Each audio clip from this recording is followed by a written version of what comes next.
Hello, Virgo. Welcome to Karma on Deck. I'm Karma. This is your Virgo weekly reading for July 22nd. So let's take a look and see what's going on for you this week. Is it Tuesday, July? I'm losing days, man. This isn't even right. All right, let's take a look and see what we have going on for Virgo.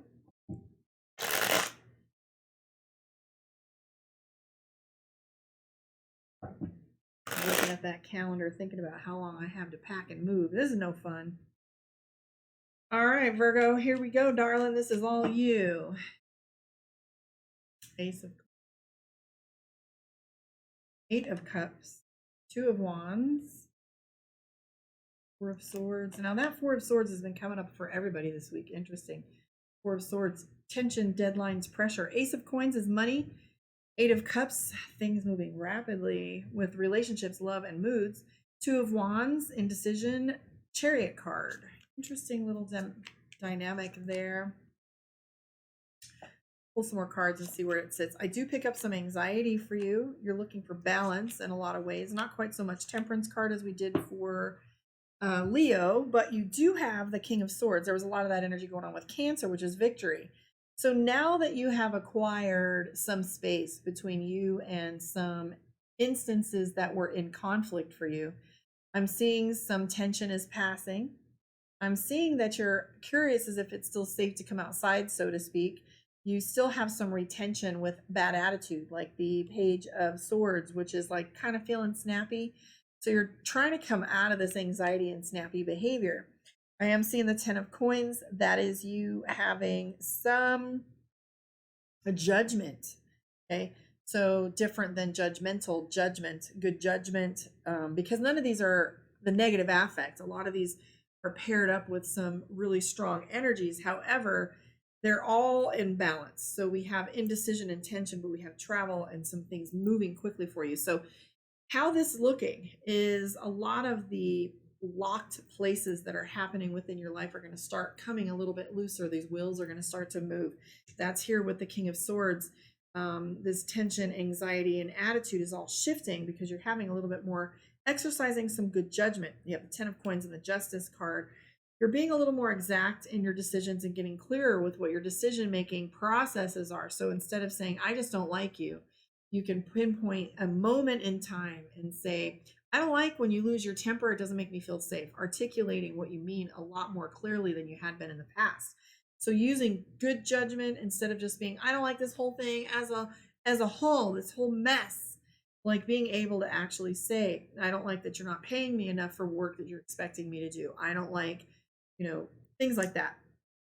Or saying, I like it when, we're all working as a team and this is what works and what doesn't work. We do that a lot in PSI seminars. What worked and what didn't work. Being able to point to the thing and do more of the thing that works and redesign the things that don't. I am seeing the Five of Wands. There's a lot of elements that are getting you in this corner, making you feel as if you quite possibly are backed into a corner. But what you've done is you've taken that out of the box and said, I'm not backed into a corner. I painted this picture. So how can I shift these elements to make them a little more conducive to me? The Fool card is in play, and that is your opportunity, crossroads. You are using this opportunity to make better judgment based on the Justice card and the World card. You might even be traveling outside of the country, by the way, with the Chariot and the World card. Unlikely, is it? But the Fool card is about that moment of decision, and you are coming to this decision-making process out of having some victories, having won some things that are behind you, and they're relieved backed into a corner anymore because that's behind you. King of Wands, which is executing expertise in making decisions and putting systems in play. So as you're moving forward throughout this week, you're coming from a place of victory and you're coming from a place where now that I have all this trouble behind me, I can move forward. And in what ways? So articulate. Pull some cards from the Mystic Dreamer deck for your Virgo moon. Book your one-on-one, karmaondeck.com. There are some classes on there, Tarot 101, starting on Thursday, but we'll be doing them each week, so you can jump in there if you want to take the whole class, or you can jump in and take one class if you want to. I would recommend you take the whole thing, though. Instead of taking a class one-on-one for 1 hour, you can do a 6-week series with me for a little bit over the price of an hour session. All right, here we go. Nine of Swords, worry at night, worry, insomnia, not being able to sleep, restless sleep, vivid dreams. Ace of Cups, the World card showed up for both of your moon and sun reading. So the Emperor card, divine masculine, and also going out to get what it is you want. Eight of Pentacles, repetition and redundancy. You also have the Chariot card and the Emperor. The Chariot card? Channeling here. Hold on, I'm just a little lightheaded. So we have the Lover's card, the Hangman, family, Eight of Cups, Four of Pentacles.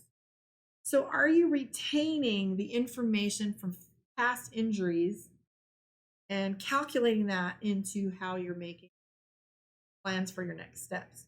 Because the Four of Pentacles is about betrayal and injury, walking away from certain situations, repetition, redundancy, doing the same thing over and over again, trying to get it right.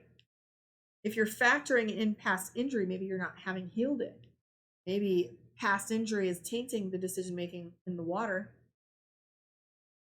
because this is betrayal. Now, anytime you bring an injury with you, you keep what's the word I'm looking for? Reanimating the trigger. You're reanimating the story. You're resurrecting the timeline. So every time you go back to an injury, you poke a bruise and you screw with an injury and you don't allow it to heal by trusting that you've healed it, you're going to reactivate, reanimate, and realign that timeline until you get it right. Because this time period that we have right now is allowing us an opportunity to take a look at whether we've grown or not. This is the measuring stick. Right now we have a new moon in play, and we get to look and see of whether we are setting a higher benchmark or if we're reliving the same thing. We're starting to reap what we sowed last month. So now we're getting to plan again, opportunity to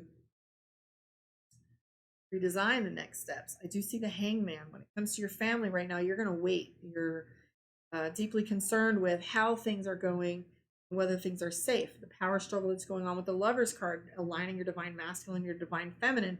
This is also about two opposing factors coming into balance instead of coming into struggle. I do see the Knight of Pentacles, which tells me you're worried about your money. You don't want to be impulsive with your money.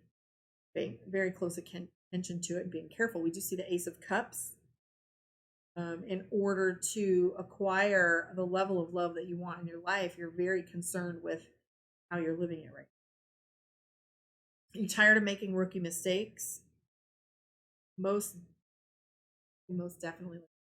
Again, but you definitely have some self-criticism going on, questioning what you're going to do next. Self-doubt. You got to rely on your past lessons. That's the Strength card. That's the Lion. Literally is representative of the beast within, that you have come through and attained some expertise and knowledge and wisdom from those experiences, and you have tamed that beast, come through it with beauty. The Emperor card in play here reminds us that in order to go get what it is we want, we need to integrate positive aspects of the Emperor, which is go get. And the Emperor is all about not consulting other people for that. Like you know what it is that you want. Pull a card from the Divination of Ancients. Like, subscribe, and share, and hang out with me some more. Where you are in the world and whether you felt your reading was accurate for you. Let's take a look and see what ornithomancy or omen. Call it a night. Here we go, kids. Be alert for the signs that are all around you. You have not heeded your internal alarm, so this flight of birds, there are birds in there, comes to warn you that you're in the process of making a mistake. You may be flying high at the moment, but could fall quickly and suffer a very nasty bump as you land. Already you've been swept away, but never fear. It's not too late to get back on track. And I'm feeling like this was a past event, and that you're coming into having an awareness that you have passed this moment, that you hadn't made the mistake. So you're just kind of drawing all your ducks in, and you're making sure that you have protected the things. Ask yourself, what resonates with your truth and integrity? Take action accordingly. Soar free above the commitments you've made. and liberate your mind and heart to allow your soul to take. Your incantation for the week are all that glitters is not gold, but I believed what I'd been told. This omen bids me to retreat as protection, not defeat. So if you're feeling as if you need to take some time for yourself, self-care is the best, most wholesome way that you can serve. Sounds counterintuitive, but when you're serving from a cup that's full, it's so much more rich and abundant. Thank you for hanging out with me. I'll catch you on the flip side. Next, after this, you will see me popping on with Libra. Take care, guys. And like I always say, love is the answer to every question. Love on it. Come from love. Come from holding space for love to enter a situation when you're angry, when you're upset, when you're worried. Go to love. Find your center. Thanks, guys. I'll catch you on the flip side.